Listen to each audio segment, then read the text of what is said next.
ရောစဉ်တရားနဲ့ချက်ဖတ်မိရှိအားလုံးပဲမင်္ဂလာပါခင်ဗျာဒီကနေ့ကျွန်တော်ပြောပြမယ့်ဇာတ်လမ်းကတကယ်ဖြစ်ရမယ့်ဇာတ်လမ်းလေးတစ်ခုပါကျွန်တော်တို့ချင်းတောင်တန်းပေါ်ကထူဆန်းတဲ့ရိုးရာယုံကြည်မှုတစ်ခုနဲ့ဆက်ဆက်နေတဲ့ဇာတ်လမ်းပေါ့ချင်းလူမျိုးတွေရဲ့ထုံးစံမှာအကျဉ်းလင်းမယားဖြစ်လို့မိန်းကလေးဘက်ကမိဘမောင်နှမတွေကိုတွင်ဖို့နှုတ်ဖို့ပေးပြီးတဲ့တိုင်အောင်သူမိဖြစ်သူကသူ့အိမ်ကိုအလဲပတ်ပြန်သွားတဲ့အခါတိုင်းမှာကြက်ဖတွေယူသွားပြီးပြန်ရတဲ့ဒလိရှိပါတယ်အဲ့ဒီကြက်ကလည်းကြက်မမဟုတ်ရပါဘူးကြက်ဖကြီးပဲဖြစ်ရပါမယ်အဲ့ဒီလိုယူသွားတဲ့ကြက်တွေကိုလည်းယောက်ျားလေးရဲ့အမျိုးတွေကပြန်စားလို့မရဘူးလေအမျိုးသမီးဘက်ကမိဘညီအကိုမောင်နှမတွေကပဲစားရတဲ့ထူးခြားတဲ့ရိုးရာပါဒီဇလန်ကအဲ့ဒီရိုးရာဒလေးနဲ့ဆက်ဆက်ပြီးကျွန်တော်ဘဝမှာကြုံတွေ့ခဲ့ရတဲ့ထူးဆန်းတဲ့ညတညအကြောင်းပါတနေ့တော့ကျွန်တော်အဖိုးနဲ့အဖွားအိမ်ကိုသွားလှည့်ဖို့ပြင်ပါတယ်နေဝင်ချိန်6 နာရီလောက်ပေါ့အိမ်ကချက်တွေအိတ်တန်းတက်ဖို့ခြံထဲဝင်စုနေကြတဲ့အချိန်မှာထူးဆန်းတာတစ်ခုဖြစ်ပါတယ်ချက်တွေကခြံထဲမဝင်ပဲထပ်ပြေးကုန်ကြရောအမေကတော့ဘာဖြစ်တာလဲမသိဘူးလို့ပြောရှာပြီးမဲ့ကျွန်တော်ကတော့အရေးမဆိုင်ပဲအဖိုးနဲ့အဖွားအိမ်ကိုဆက်သွားခဲ့ပါတယ်ချင်းတောင်ပေါ်မှာကတာရင်နာရင်မရှိရင်ည9 နာရီလောက်ဆိုတရွာလုံးတိတ်ဆိတ်ပြီးအိယာဝင်နေကြပါပြီ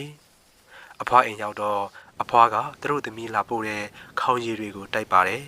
ခေါင်းရည်တောက်ပြီးညီတွားရင်းနဲ့အိယာဝင်ကြတာပေါ့အဲ့ဒီအချိန်ထိတော့ထူးဆန်းတာဘာမှမဖြစ်သေးပါဘူးညတကောင်ကျော်တနာရီထိုးချိန်လောက်ပေါ့ကီကီနဲ့ကြက်တွေကထအော်ကုန်ပါရောအဖွားကဘာဖြစ်တာလဲဆိုပြီးထားလာတယ်အဲ့ဒီညကထူးဆန်းတာကကြက်တွေကိုချင်းနဲ့ထည့်ပြီးအိမ်အောက်မှာဟိုတစ်ချင်းဒီတစ်ချင်းထားတာပါဘာလို့လဲဆိုတော့မနေ့ကျရင်အဖိုးနဲ့အဖွားကတောင်ရောက်ထဲကိုပြောင်းရွှေ့ဖို့ကြက်တွေကိုညကတည်းကချင်းနဲ့ထည့်ထားတာကိုအိမ်အောက်မှာကြက်ချင်းတွေမရှိတော့ပါဘူးအိမ်ဘေးကထင်းရှူတောထဲမှာကြက်တန်တွေကိုကြားရပါတယ်အဖွားကထင်းရှူမီလေးထုံးပြီးကြက်ချင်းတွေကိုလိုက်ရှာပါတယ်အဖွားကပြောပြတယ်တချို့ချင်းတွေကတောထဲရောက်နေတယ်တချို့ချင်းတွေကဟိုနားဒီနားဖြစ်နေလို့လိုက်ကောက်ရတယ်တဲ့အဖွားကကောက်လို့ရတဲ့ချင်းတွေကိုကြည့်လိုက်တော့အဖွားရဲ့မျက်လုံးတွေပြူးကုန်ပါတယ်ချက်တွေရဲ့မျက်လုံးတွေမရှိတော့ဘူးဖောက်စားခံလိုက်ရတာအဖွားတယောက်တည်းလိုက်ကောက်လို့မနိုင်တော့တာနဲ့အဖိုးနဲ့ကျွန်တော်ကိုနိုးပြီးလိုက်ကောက်ခိုင်းတယ်အဖိုးကတော့ထလာတယ်ကျွန်တော်ကထဖို့ပြင်တော့အိမ်တိုင်းကြီးတွေကလှုပ်ခါနေတယ်စံစပါးထားတဲ့ချင်းတောင်းတွေကကြီးလာပြီးကနေတယ်လို့မျိုးခံစားရတယ်ဒါကကြောက်စရာကောင်းတဲ့အတွေ့အကြုံပဲကျွန်တော်လည်းကြောက်ကြောက်နဲ့ဆောင်းချုံပြီးအိတ်လိုက်တော့တယ်အဖိုးနဲ့အဖွားကကြက်တွေကိုသိမ်းပြီးထင်းရှူမီနဲ့အိတ်ထဲပြန်ဝင်လာတယ်အဖွားကညီးတွားနေရှာတယ်ဒီပုံစံအတိုင်းဆိုငါမောင်တွေအကိုတွေထဲကတယောက်ရောက်တော့တခုခုဖြစ်ပြီးထင်တယ်တဲ့အဖွားကတော့တညလုံးအိတ်မပျော်ရှာတော့ဘူးမနဲ့မိုးလင်းလာတော့ထူးဆန်းတာတခုထပ်တွေ့ရတယ်ဖောက်စားခံရတဲ့ကြက်ချင်းတွေကြားမှာကြက်ဖကြီးတကောင်ပဲအကောင်ကြီးကြံနေခဲ့တယ်နေ့လယ်လောက်ကျတော့လူစိမ်းတစ်ယောက်အိမ်ကိုရောက်လာတယ်အဖွားမောင်လေးရဲ့နာမည်ကိုမေးတယ်အစကတော့အိမ်ကလူတွေကသူ့မောင်လေးကလူတက်မှုကျူးလွန်လို့ရန်သူတွေလာစုစမ်းတာလားဆိုပြီးမဖြေရဲကြပါဘူးအဖွားရဲ့မောင်လေးကလျှက်စစ်ဝန်ထမ်းပါတခြားမြို့မှာတာဝန်ကျနေတာနောက်ဆုံးမေးမြန်းရင်းနဲ့မှသူ့မောင်လေးကတက်လိုက်ပြီးတေဆုံးသွားကြောင်းသိလိုက်ရပါတယ်ညနေခင်းကျတော့အဖွားကဝမ်းနဲ့ပူဆွေးစွာနဲ့ပြောရှာတယ်ငါမောင်လေးကကြက်သားစားခြင်းလို့အိမ်လာလဲတာထင်တယ်တဲ့ဒါဟာကျွန်တော်ကိုယ်တိုင်ကြုံတွေ့ခဲ့ရတဲ့ကျွန်တော်ရဲ့ရိုးရာယုံကြည်မှုနဲ့ဆက်ဆက်နေတဲ့ထူးဆန်းတဲ့အဖြစ်အပျက်လေးတစ်ခုပါကျေးဇူးတင်ပါတယ်မင်္ဂလာပါChin Spirit Law မှာကြိုဆိုပါတယ်ညင်နဲ့တန်ဇင်နင်းဝရန်တာထက်ကအရေး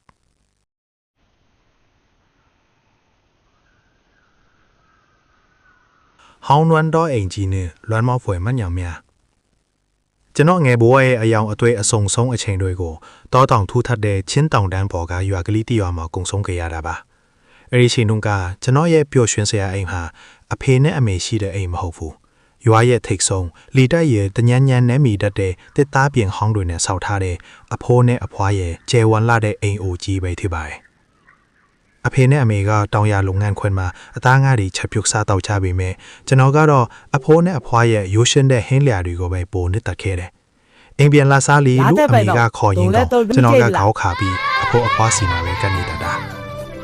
ကျွန်တော်တို့ရွာရဲ့ထူးခြားချက်ကလူနေမှုပုံစံနဲ့အဲ့ဒီခေတ်ကရွာသားတွေဟာချင်းလူမိုးလူရဲ့ရိုးရာထုံးစံအတိုင်းပဲဖြစ်ဖြစ်ကလဲစားခြေလာကိုကြောက်လို့ပဲဖြစ်ဖြစ်ဖလိတ်တွေကိုရှောင်ချင်းလို့ပဲဖြစ်ဖြစ်ဒါမှမဟုတ်ကယောဂါပြီးကြောင်ပဲဖြစ်ဖြစ်ရွာအောက်ပိုင်းချိန်ဝမ်းနေရာတွေမှာပဲစူးနေထိုင်ကြလေကျွန်တော်တို့အိမ်ကတော့ရွာရဲ့ထိပ်ကားလမ်းမကြီးနဲ့တိမဝေးတဲ့နေရာမှာဒါပေမဲ့အဲ့ဒီတုန်းကကားလမ်းဆိုလာအခုလုံးမဟုတ်ဘူးတနေ့မှာကားတစ်စီးဆိုင်းခဲတစ်စီးမြင်ရဖို့ဆိုတာတော်တော်ရှားတယ်ကားတန်ဆိုင်ကဲတန်ဝါဝါကြားရတာနဲ့ရွာအောက်ပိုင်းကကလေးတွေဟာတအုံအုံနဲ့ပြေးထွာလာကြတယ်ကားတော့ကနေလိုက်ပြီးပျော်ပါကြတယ်သူတို့ကကားစီနတ်ဟာအမွေနတ်သားလိုပဲဒီအတန်ဒီအနံ့တွေဟာကျွန်တော်ငယ်ဘွားရဲ့နောက်ခံဒီဂီတာတွေပေါ့အခန်းနှစ်ကြောက်စိတ်နဲ့ဝရန်တာအဖိုးနဲ့အဖွားရဲ့အိမ်ဟာညဘက်ဆိုရဲ့အရန်တိတ်ဆိတ်ပြီးကြောက်စရာကောင်းတယ်အင်ကကျဲတော့အခန်းတွေကအများကြီးအဖိုးနဲ့အဖွားကအောက်ထပ်မှာအိပ်ပြီးကျွန်တော်ကအပေါ်ထပ်မှာတယောက်တည်းအိပ်ရတာအဆိုးဆုံးကတော့ညဘက်အပေါ်သွားချင်တဲ့အခါပဲကျွန်တော်ကတရေကစီအရန်ကြောက်တတ်တော့ညဘက်ဆိုရင်အဖွားဒါမှမဟုတ်အတော်ကိုနှူးပြီးအိမ်သာလိုက်ပို့ခိုင်းရတယ်သူတို့ကပင်ပန်းလို့မလိုက်ပို့နိုင်တဲ့အခါမျိုးဆိုရင်ကျွန်တော်မှရွေးချယ်စရာမရှိဘူးအပေါ်ထက်ဝရန်တာတကားကိုပွေလာတာဆောင်ကန်ဤအောက်ကိုပဲသေးပေါက်ချလိုက်ရတာဒါဟာကျွန်တော်တော်နေ့စဉ်ပုံမှန်လိုဖြစ်နေခဲ့တယ်အခန်း3ထိုးည9နာရီ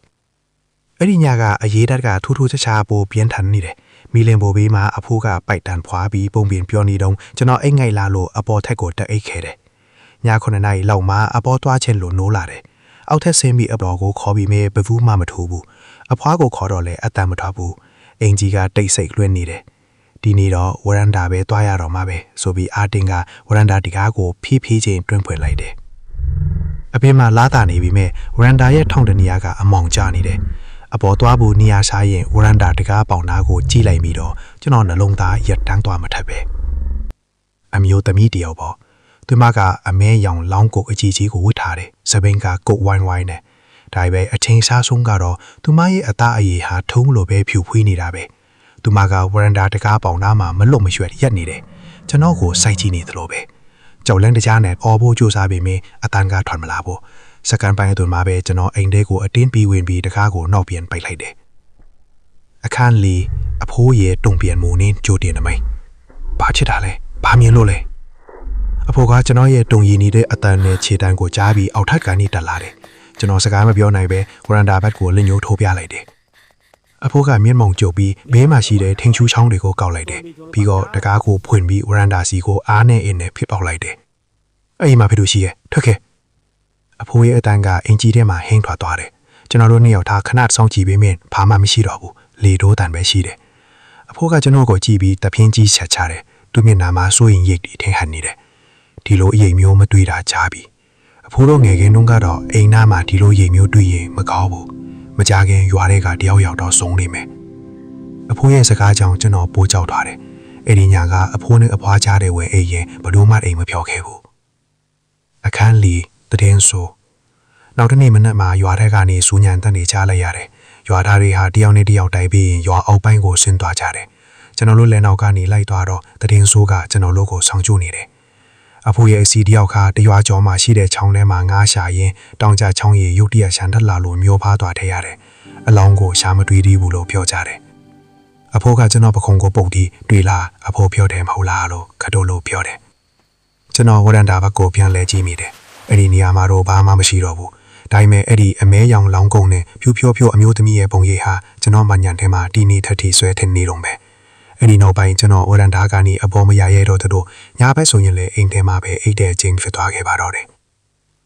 နောက်ဆက်တွဲဒီဖြစ်ပျက်ကကျွန်တော်တော်တော်ကြောက်စရာကောင်းတဲ့အမှညံတစ်ခုဆိုပေမဲ့ရွာရဲ့ရိုးရာယုံကြည်မှုတွေအဖိုးအခွာအိမ်ရဲ့လွမ်းမောစရာအငွေသက်တွေနဲ့ရောဆက်နေတဲ့ထူစားတဲ့အရေးကြုံတစ်ခုပါပဲ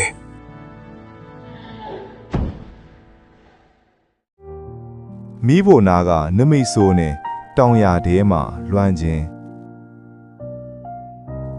နေကောင်းကြရလားခင်ဗျာဒီနေ့မှာတော့ကျွန်တော်တို့ချင်းတောင်တန်းရဲ့မြို့နှင်းတွေကြားမှာပုံကွယ်နေတဲ့ရိုးရာအယူအဆနဲ့မိသားစုတန်ရောစင်တွေအကြောင်းဖြစ်ရမှန်ဇလန်းလေးတစ်ပုဒ်ကိုတင်ဆက်ပေးခြင်းပါတယ်ဒီဇင်ဘာလရဲ့အေးဆုံးမနက်ခင်းတစ်ခုမှာစတင်ခဲ့တဲ့ ဒီအဖြစ်ပြက်ဟာ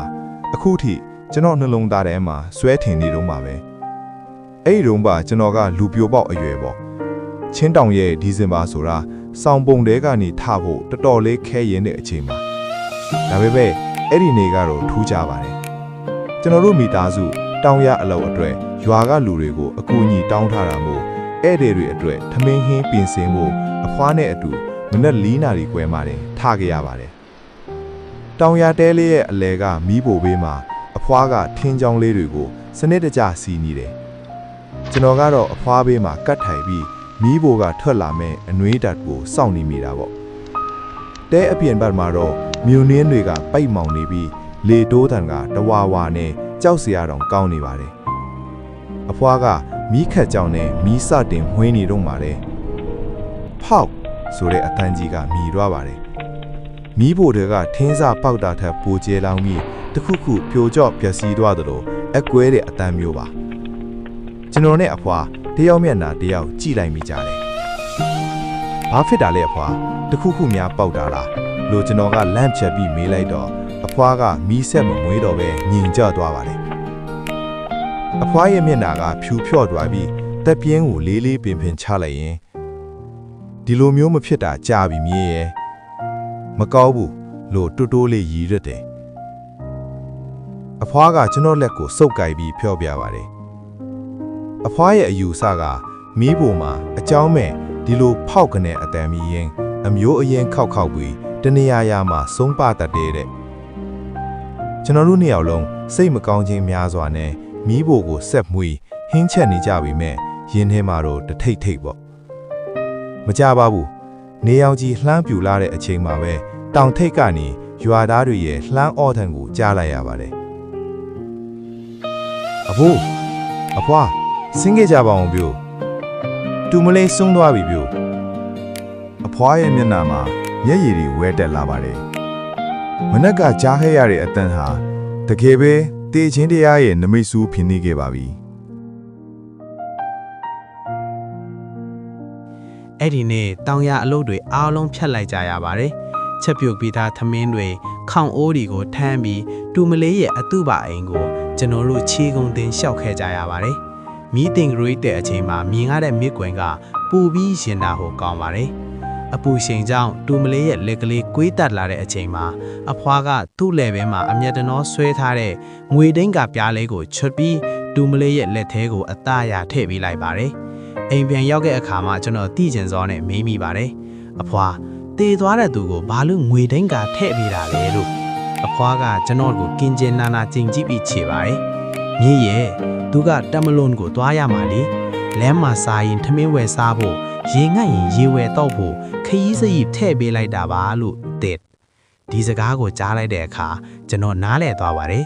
ချင်းတောင်တန်းဘော်ကဒီလိုထူးခြားတဲ့အယူအဆတွေဒလိတွေဟာအသိပညာထက်တန်ရောစင်နဲ့စေတနာအပေါ်မှာပဲအခြေခံနေတယ်ဆိုတာကိုနားလည်ခဲ့ပါတယ်ချေရသူကိုနောက်ဆုံးခရီးအထိစိတ်မချနိုင်ပဲဂယုစိုက်ခြင်းနဲ့အဖွားတို့ရဲ့မေတ္တာတရားဟာနမိတ်ဆိုးတွေထက်ပိုပြီးခိုင်မြဲနေခဲ့ပါတယ်ဒီနေ့အထိတောင်ချင်းတောင်တန်းကရွာလေးတွေမှာဒီလိုနမိတ်တွေရိုးရာတွေကလူသိုးရဲ့နှလုံးသားထဲမှာအခိုင်အမာတည်ရှိနေစေပါပဲခင်ဗျာနားဆင်ပေးတဲ့အတွက်ကျေးဇူးတင်ပါတယ်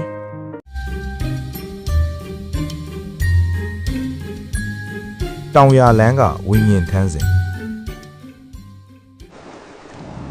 ကျွန်တော်ငယ်ငယ်ကချင်းတောင်ပေါ်မှာနေထိုင်ခဲ့စဉ်ကပေါ့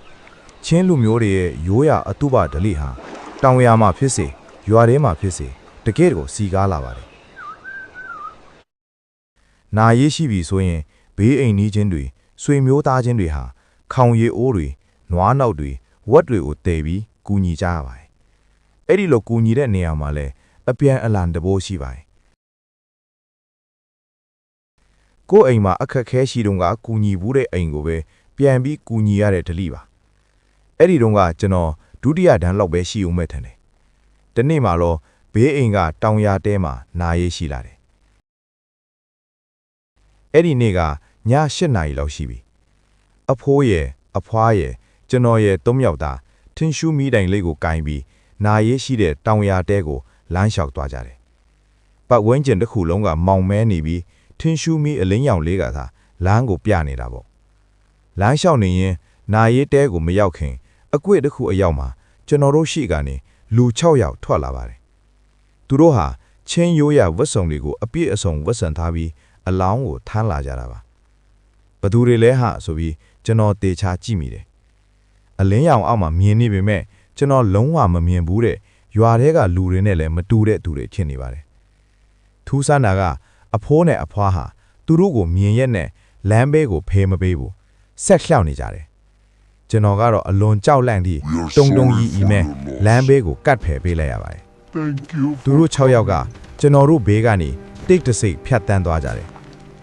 နာရီတဲကိုရောက်တော့လဲအဲ့ဒီလူတွေကိုမတွေ့ရတော့ဘူး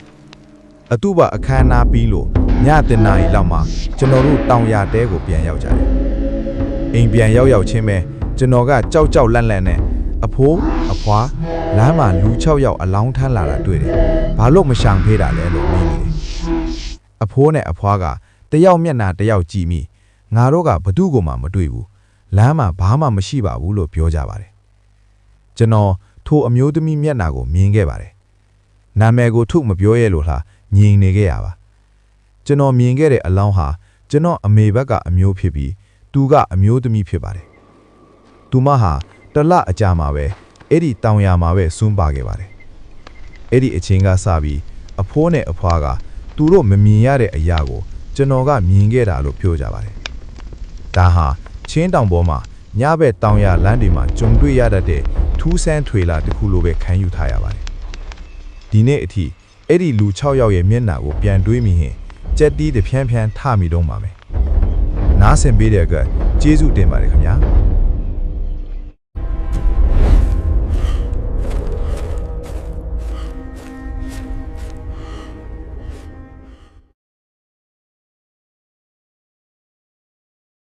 အယိုးအိုးနဲ့အောက်လန်းလက်စားချေမှုတောင်ယာမီးနဲ့မမျော်လင့်တော့တေဆုံးခြင်းမြူကိုးတွေဝေမိုင်းနေတဲ့ချင်းတောင်တန်းပေါ်ကရွာကလေးတစ်ရွာမှာအိမ်နီးချင်းတွေစုပေါင်းပြီးတောင်ယာခုတ်ကြပါတယ်ဒလီထုံးစံအရတောင်ယာမီးရှိုးတဲ့နေ့မှာတော့မတော်တဆမှုတစ်ခုဖြစ်ပွားခဲ့ပါတယ်မီးကိုးလုံးတွေကြားထဲမှာရွာထဲကအမျိုးသမီးတစ်ယောက်ပိတ်မိပြီးမီးလောင်တေဆုံးသွားခဲ့ပါတယ်ဒါဟာချင်းရိုးရမှာအစိမ့်သေးလို့ခေါ်တဲ့မကောင်းသောတေခြင်းမျိုးဖြစ်တဲ့အတွက်ရွာလူတို့နဲ့မိသားစုဝင်တွေဟာထိတ်လန့်တုန်လှုပ်သွားကြပါတယ်မြေပိုင်ရှင်တွေကပေါ်ချင်းတွေပေးပြီးအမှုပြေလျောက်လုပ်ကြပြီမဲ့ဝိညာဉ်ရေးရအရာတော့ဒါဟာစတင်ရုံပဲရှိပါသေးတယ်ကြောက်တိုင်နဲ့အယိုးအိုးတလိ